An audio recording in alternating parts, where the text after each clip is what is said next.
you have thousands of millions of dollars to make a movie, you can do some research. You can take like, you know, some. Hey guys, I'm Tessie and today I'm here with my friend Danny, and we are going to be talking about the representation of Africans in American film. So let's go. Because I don't have an intro. Let's go.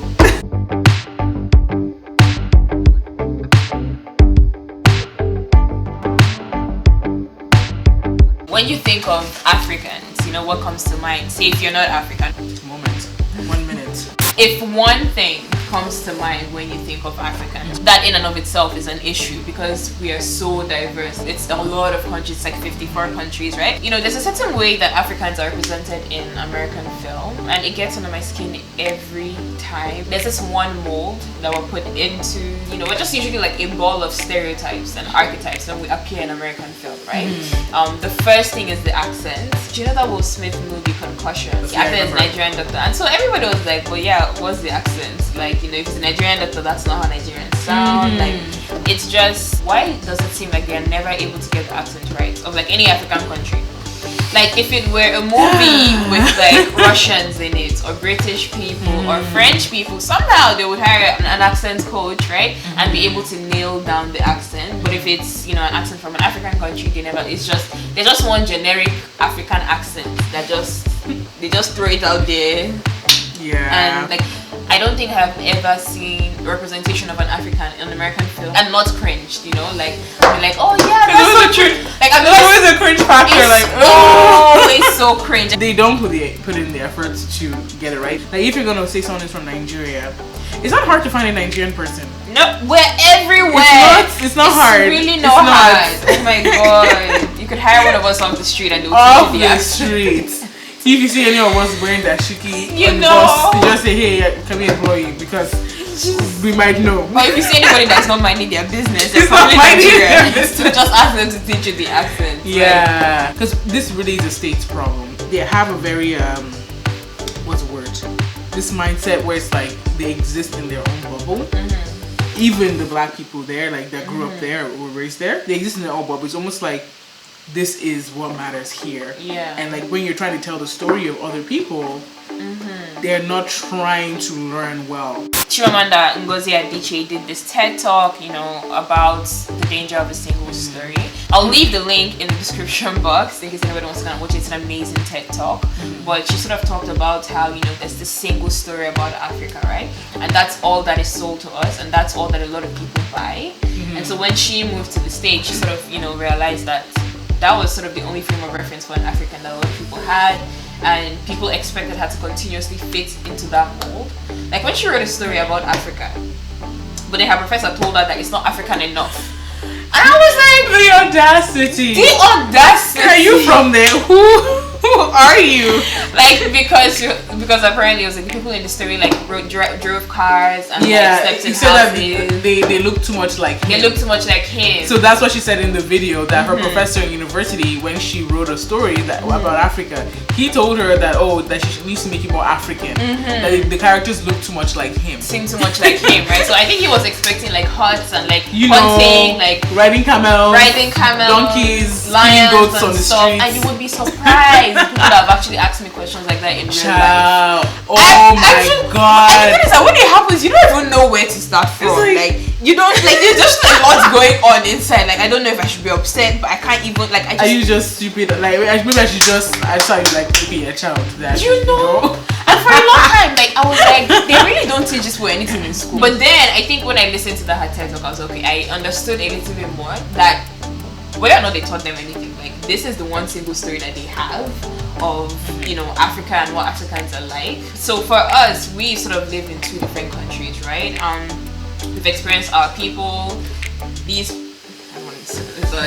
people. What I mean is that like we've experienced different kinds of people, like not just like, and we've experienced other international kids as well, right? So there are some questions that we won't ask because we know that's offensive, right? I was talking to a friend and he was asking me some questions. Hey, there is some questions about Africa. He asked me, you know, like, oh, but like, what would people do if they wanted to come to school here, like students who are from like China or Africa, but they don't have the money. And then I was just then they don't come. No, I think he was sort of working off of this single story that people from places like China and Africa, they're just poor, right? So even the ones that manage to come here safe, how they even manage it, right? You don't know that we're balling. We are ballers. No, of us, but when he said that, I was like, have you actually ever met any like of these like specifically Chinese international students? Like, I was like, these are some of the wealthiest kids. Yes, internationals generally have some level of financial standing. Yes. But the Chinese kids, like those Asian kids where there's only one child in the household, they're usually like very well off. Very weird. They have the single story, right? That seems to prevail almost every single time. This is part of why people keep saying representation matters, right? Yes. Because like what you portray in movies, it really informs a lot of life and how people see life. Even just like thinking of how places like Mexico and Russia are represented in American films. Like how Russia is always just this like dreary place. Have you seen the Twitter threads with like Russia in real life or no Mexico in real life, the picture and the Mexico in movies? Yeah. It's like this yellow filter, dirty. Yes. Like just the worst of the worst. But in real life it's like blue skies and it's not literally in real life it looks like a place you want to go. Yeah. In the text of Chimamanda says that if you continue to represent a people in one way and only one way, that is what they become in the minds of everybody else, right? You know? We're talking about Michael Blackson and I'm just like, he's one dude that just gets on my nerves. He's a US. He's a Ghanaian American. Yeah. He grew up in the States. I think he grew up there for more of his life. Okay. When he talks normally, he mostly sounds American. Yeah. Right? But then when he does comedy, like it feels like he sort of puts on this cloak of an African, right? So he literally like puts on some African clothes and then he puts on this accent, this generic accent that you hear in all the American movies, this weird, exaggerated, generic African accent, and talks a certain way and sort of leans into all the stereotypes in order to make an American audience laugh. And honestly, I know everybody has to hustle, like everybody has to feed their family, everybody has to do what they have to do, but it's very short-sighted doing something. It's very short-sighted and it's like 2% insulting, but like 98% just silly. I agree, it's 50% insulting. You can still do comedy and not do what he does. Yeah, Trevor grew up in South Africa. He makes jokes about South Africa. He makes jokes about African people. But he's never disrespectful. That's the thing, exactly. Thank you, because I keep trying to vocalize just what it is about Michael Blackson that doesn't sit well with me. It almost feels like, I don't want to say putting on blackface because he's black, but it just feels like he just puts on Africa, puts on the African garment when he wants to tell jokes. It's a costume. It feels like a costume when he wants to tell jokes, and then when he's talking, he takes it off, right? I'm American. But Trevor Noah does it out of appreciation. That's the difference. Because he does also sometimes use stereotypes, but it's out of appreciation. Kevin Hart, he's black.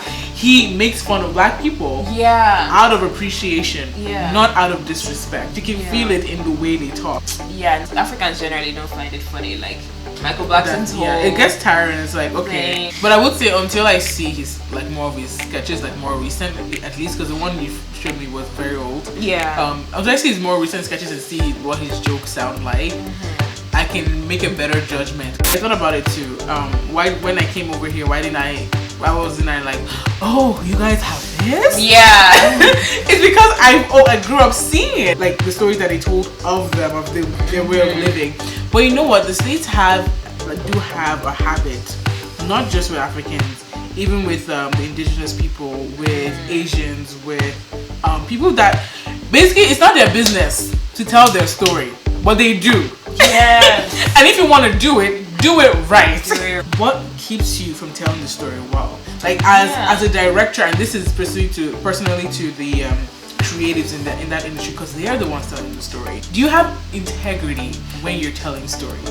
Because I wouldn't want to tell a story as a photographer or videographer of someone else that I don't have any experiences with. I don't have the experiences in that reality, and then tell it a certain way. That's not being like, what's the word? Is it integrous? Yeah, I think so. Basically, they don't have integrity. I think there should be more responsibility placed on creators, because they sell. Like when you write books about experiences that maybe you didn't even live through, you probably didn't even write the book self. They sell, and it's like, why aren't we holding them up to standard? Like, tell true stories, like journalism. Don't go out there telling lies. Yeah. If you have thousands of millions of dollars to make a movie, you can do some research. You can take some time and do some research. And I think You had mentioned Black Panther earlier. The great thing about Black Panther when it came out was that they sort of were one of those movies to kind of break the mold a little bit, or shift the mold, because it's not broken, it's still there. But like, they were one of those movies to shift the mold and portray Africans in a different way, as patriotic, as strong, as fierce, as funny, as critical forward thinkers, right? So because it was annoying to me, and it's still annoying, when people meet me and when they learn that I'm African, they are shocked that I'm smart or creative or that my English is perfect, and they think like, people actually think it's such a compliment. They're like, oh, your English is so good. Oh my gosh. A lot of Americans see movies of interpretation of other places. Yeah. And that's what they get to see and think, oh, that's what they are. And then I just think it's a lot of ignorance happening when you meet someone and think, oh, they speak English better than I thought they would. Maybe it's because like of the way we were raised, because we come from a place that's very diverse, right? So we're used to kind of expecting diversity, I would think. But you say we come from a place that's very diverse. In what way? Not in terms of race, in terms of like, culture and like the tribes and stuff like that. But if you grow up in a place where it's one language and everybody's pretty much the same, like, then it would inform, I guess, how you see the world and how you see people. Because people ask me if I speak Nigerian. Nobody asked me that thing again. Like, it would just save all of us a lot of stress if they would just be educated about these things. I think one show that has done a good job of the way they represent, Africans is, I don't know if you've watched Bob Hart and Bishola. I saw the ads for it. I love that show. It's so great. I watched like the whole season in like a day and a half. They portray, the Nigerian family as funny and smart and loving and hardworking and just a million other things, right? There are these two characters on the show that always speak Yoruba, and it's just the best thing ever. But that's all I've seen, and that's just like one show out of a million that I've tried to represent Africans or tried to misrepresent them, right?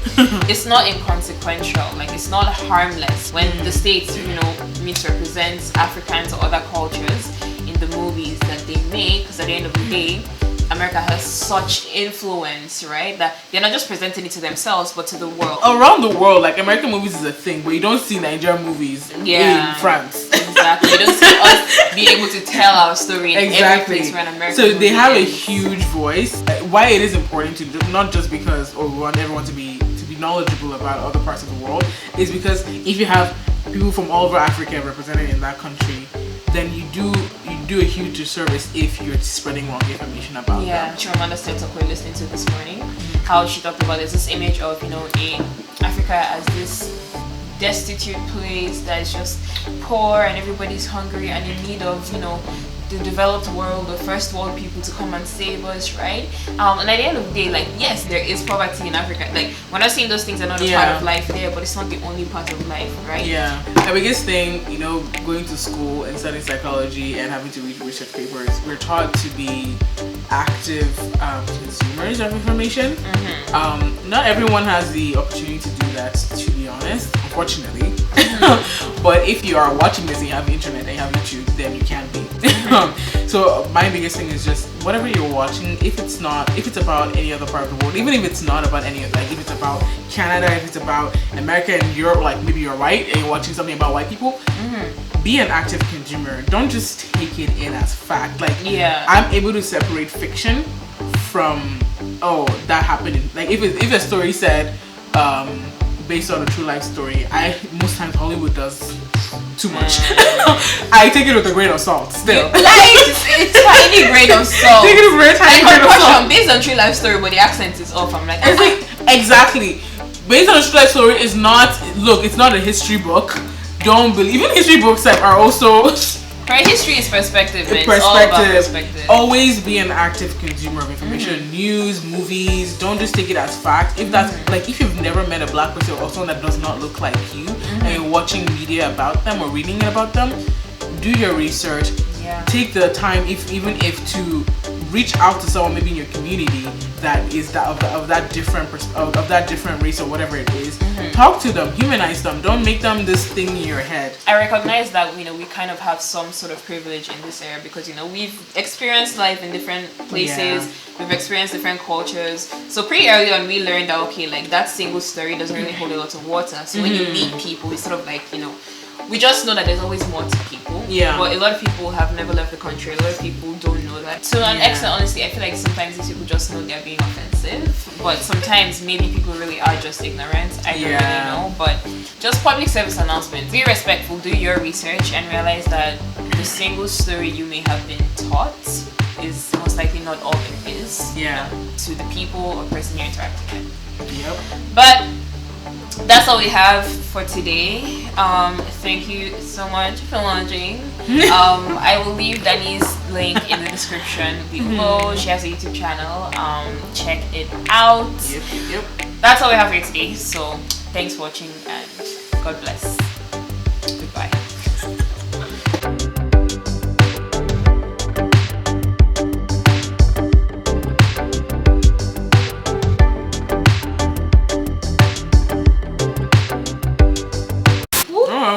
That's the sound of the police. Woo, woo. Sound of the police. This is black girls existing in their natural habitats. Girl.